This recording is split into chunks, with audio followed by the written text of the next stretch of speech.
Okay, so I'm just going to create my final design corridor then, and I'm going to click on corridor here in the ribbon. It's going to be my final design. The alignment is my same alignment as always. We're using the smoothed profile in this case. The assembly is my final design one. Target surface is my existing ground, and I'm just going to untick that option there, set baseline and region parameters, and click OK. Okay, so it's created the corridor there in the background. It may or may not be hard to see. That's mine there, so I'm just going to select it and then go into my corridor properties and just set the properties of this thing first.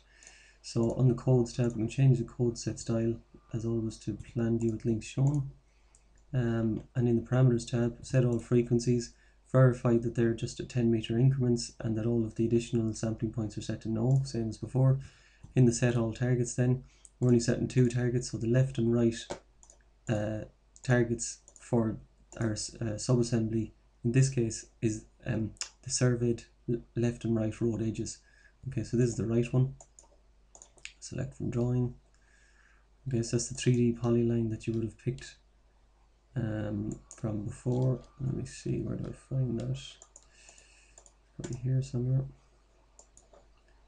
Okay, and then do you want to do the same or similar for the left hand side? Yeah.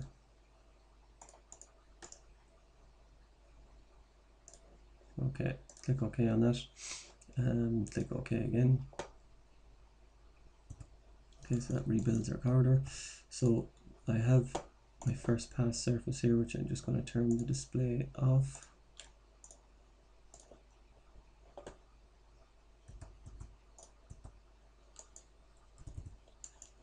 Okay, so that's our final design corridor created.